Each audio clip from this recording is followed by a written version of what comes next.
Reconocido por su valentía y destreza militar, Marco Antonio fue durante años el aliado más leal de Julio César. Tras el asesinato de su mentor, parecía destinado a convertirse en el nuevo líder de Roma. Sin embargo, sus errores políticos, su desprecio hacia el futuro emperador Augusto y su apasionada relación con Cleopatra, sumada a su inclinación por el lujo, eventualmente precipitaron su ruina. Marco Antonio nació en Roma en 83 a.C. en una familia plebeya destacada. Aunque su abuelo fue un respetado orador y líder político, Marco sufrió la pérdida temprana de su padre, un militar poco conocido. En su juventud, Marco Antonio llevó una vida de excesos y disipación, influenciado por Culión. Esto lo llevó a asociarse con personas de reputación cuestionable, y a acumular una gran deuda debido a gastos insostenibles, según señala Plutarco. En el 56 a.C., Marco Antonio viajó a Grecia para mejorar sus habilidades en la oratoria y el combate. Al año siguiente, se unió al ejército de Gabinio en Siria, destacando por su valentía. Juntos dirigieron las legiones hacia Egipto para restaurar en el trono a Ptolomeo XIII Auletes. Marco Antonio, tras sus triunfos militares, retorna a Roma y se une a las operaciones militares en la Galia bajo el liderazgo de Julio César. Reconociendo su habilidad, César lo envía de vuelta a Roma, donde asciende en la jerarquía política republicana. Desde entonces, Marco Antonio se convierte en uno de los principales colaboradores de César, oponiéndose a los planes de Pompeyo y de la aristocracia senatorial. En diciembre de 50 a.C., Marco Antonio y Quinto Casio asumieron el tribunado, respaldando a César ante el Senado y movilizando apoyo popular.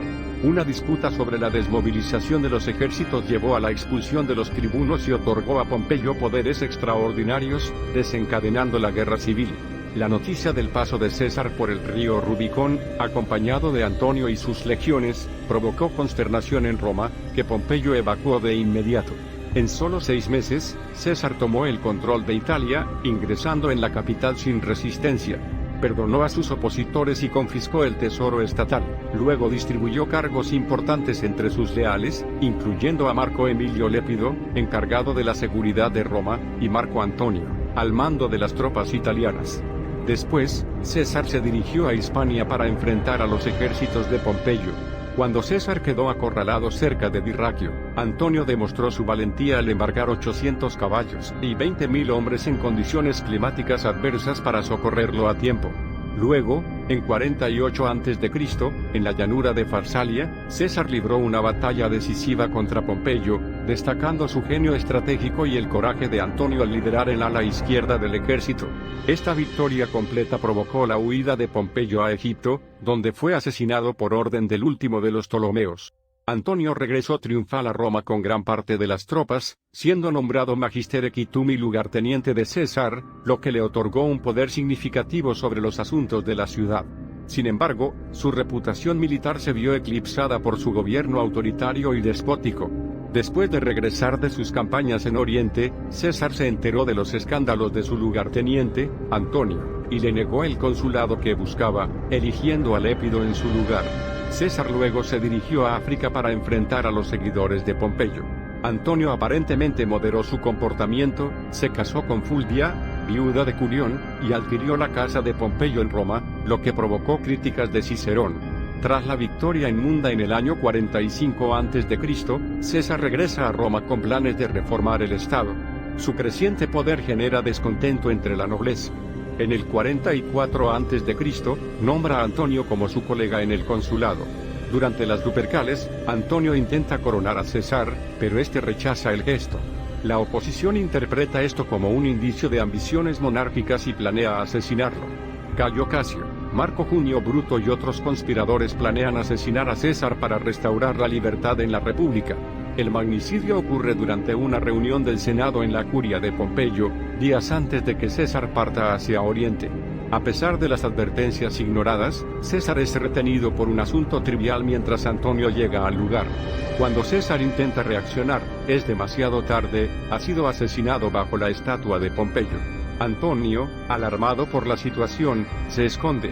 Pero al enterarse de que los conspiradores están refugiados en el Capitolio, asume el control como magistrado y convoca al Senado. Se aprueba una amnistía para los conspiradores y se mantienen las disposiciones de César, restableciendo la legalidad republicana. Frente al pueblo, pronuncia el elogio fúnebre de César, mostrando su toga ensangrentada y las generosas donaciones del testamento de César a Roma, desatando la ira popular que persigue a los asesinos para vengar al dictador. Sin César, Antonio domina Roma y su poder crece sobre las disposiciones del dictador, manipulando las acta caesaris a su antojo. Sin embargo, al intentar modificar la distribución de las provincias a su favor, entra en conflicto con el gobernador de la Galia Cisalpina, Décimo Bruto, y decide luchar contra él. El joven Cayo Octavio, sobrino adoptivo de César y heredero designado, regresa de Apolonia tras estudiar y familiarizarse con el ejército. Al reclamar su herencia, es menospreciado por Antonio debido a su juventud e inexperiencia.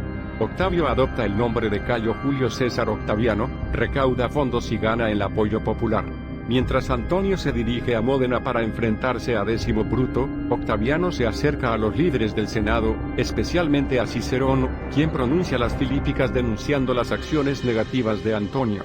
Así las cosas, Octaviano logró del Senado el cargo de propretor. Para asegurar su situación aceptó reunirse con Antonio y Lépido en Bolonia, donde constituirá el segundo triunvirato.